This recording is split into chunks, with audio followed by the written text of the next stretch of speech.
Hola, les habla Mario Rojas. Quería reflexionar hoy día al respecto de lo que son el mundo sectario.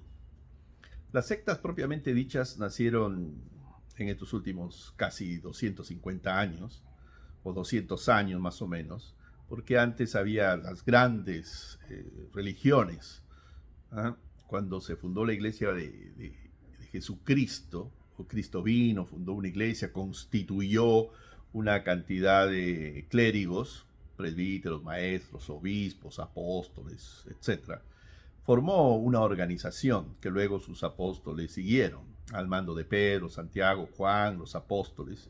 Estos apóstoles, a medida que morían, seguían reemplazándose. Si ustedes leen la Biblia, hay casi 25 apóstoles que fueron reemplazando a los que morían para conservar siempre el quórum de 12 apóstoles, algo así.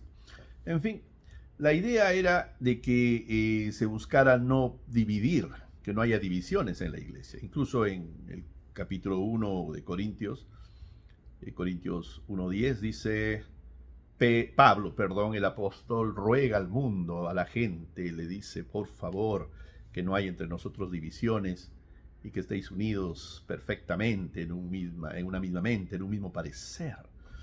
Pero por desgracia eso no se dio. Empezaron las divisiones, vino una especie de oscurantismo en los 250, casi 300 años, de los primeros 300 años después de Cristo. Y luego entró un Constantino, emperador, que no creía en Dios, no creía en Cristo, pero necesitaba el favor y la paz y la tranquilidad porque los cristianos estaban siendo perseguidos, etc. Y forma lo que se conoce como la Iglesia Universal. Esta iglesia empezó a crecer y por mucho tiempo estuvo en circunstancias difíciles. Algunos se dividieron, Arrio entre ellos en el concilio de Nicea se fue y formó su propia agrupación, etcétera, etcétera, etcétera. Y trataron de mantenerse juntos por mucho tiempo hasta que en el año 1056 ya la cosa no pudo más y se dividió. Por lo tanto, al verse dividido el imperio, Teodosio, un emperador que abdicó y dejó la iglesia y el reino, la dividió, se fue a Estambul, se armó lo que se conoce como la Iglesia Católica Ortodoxa Griega, que se dividió de la Iglesia Católica Apostólica Romana. Ahí fue la gran primera división o el gran cisma. Más adelante surgieron ciertos próceres que quisieron rebelarse contra las doctrinas de esta iglesia, especialmente de la Iglesia Católica Apostólica, que al final empezaron a...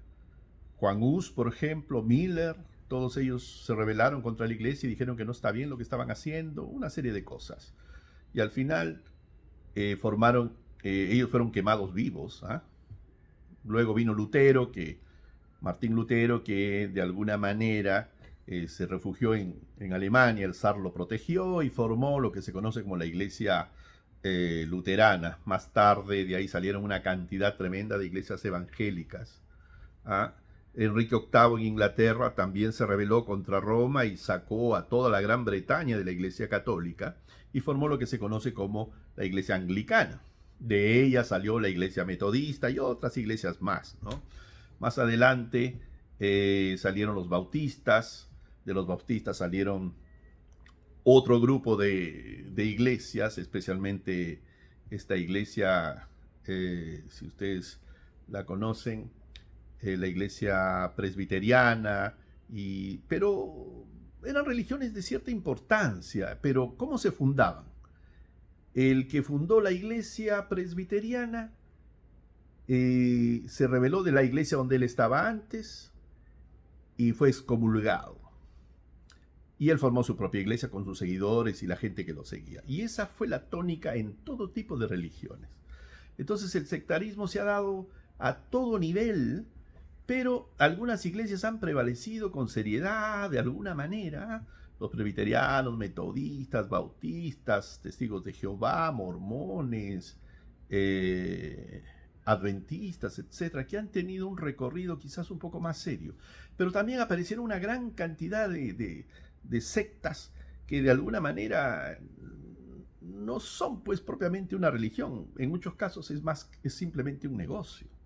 Yo tengo un amigo que en algún momento era un gran, digamos, orador político y un día dio un mensaje muy espiritual en una reunión. Y yo le dije, oye, tú estás bueno para predicador. Y este caballero agarró y, sí, 2, 3 años después me llamó para decirme qué posibilidades habría de poder hacer una iglesia o algo por el estilo.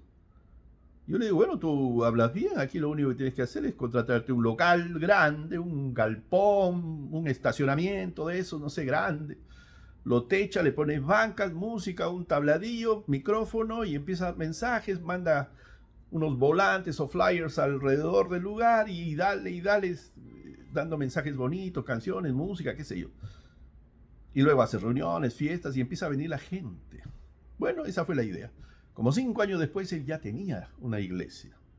Yo lo fui a visitar y no me pudo atender porque estaba recibiendo los diezmos de las personas después de haber terminado la reunión, iban a pagar, no sé, y él estaba ahí complicado.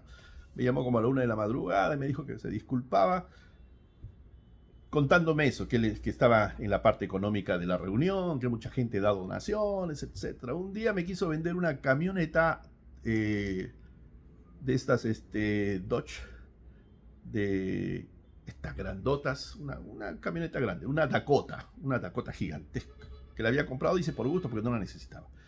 Se había hecho rico el sujeto. Y como ellos, hay una enorme cantidad de personas que hablan bonito, te encandilan, te mueven el espíritu, como se dice, hasta que te llevan donde ellos quieren. Y en ese minuto te dicen, tienes que compartir. Y comparte. Al final empiezan a dar dinero, esto, el otro, y el problema es que ese dinero va a las arcas de los que manejan la iglesia, de la secta, básicamente ese tipo de sectas, que solo es recopilar, y se hacen ricos. Hoy día en el internet hay una enorme cantidad de predicadores espectaculares, y si uno revisa sus antecedentes, dónde están, qué hacen, qué es lo que tienen, y se van a dar cuenta que son tremendamente ricos. ¿Ah? Pero no comparten, no ayudan a los pobres, no está eso. A veces hacen una visita a una aldea o de niños o algo así para figurar un poco que están haciendo algo, pero en el fondo están criticados por todos lados. Cuando uno los investiga, etcétera, etcétera, han caído muchos. Jimmy Swaggart, Bob Baker y tantos que hicieron unos tremendos ministerios grandes con unas sectas pero gigantescas que llenaban estadios, etcétera. Varias veces en los domingos se hacían 3, 4 reuniones lleno total. Al final todos ellos pagaban que esto y que el otro. Luego se vino abajo ese tipo de religiones porque descubrieron a los líderes pues que no eran pues una iglesia, no eran enviados de Dios, se enviaron a sí mismos. Hoy hay más o menos casi 35,000 religiones diferentes. Ustedes sabían que los testigos de Jehová salieron de lo que se llama la congregación de Jehová, y que la congregación de Jehová salió de la iglesia adventista del séptimo día, y que la iglesia adventista del séptimo día salió de la iglesia adventista. Los adventistas salieron de los bautistas, presbiterianos, en fin, hoy día hay mucho de eso. Pero se habla mucho de la doctrina, de qué es esto, qué es el otro, cómo se interpreta. Pero no se habla de cómo debe ser una persona, cómo debe adquirir cualidades para ser una buena persona que permita aportar y dar beneficio y bienestar a la gente que le rodea. ¿Cómo se hace para ayudar al prójimo? ¿Cómo se hace para ayudar a esas personas que no tienen capacidad y darles un impulso para que puedan generar, para que puedan crecer, prosperar por sí mismos?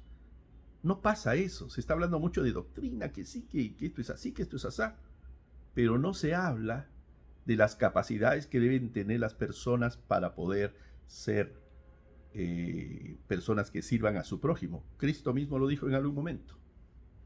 ¿Qué es lo que hay que hacer? ¿Cuáles son los mandamientos? Él dijo, ama a Dios y a tu prójimo como a ti mismo. Hay que amar a la gente, pero no solamente decirlo y hacer un ejercicio mental. Hay que ayudarlos, hay que escucharlos. Hay personas que están sufriendo y que necesitan nuestra orientación, nuestro consejo. Yo les agradezco de esta parte. Lo importante es qué somos como personas y qué aportamos a este mundo. Ya pues, saludos. El que tiene oídos para oír, que oiga pues.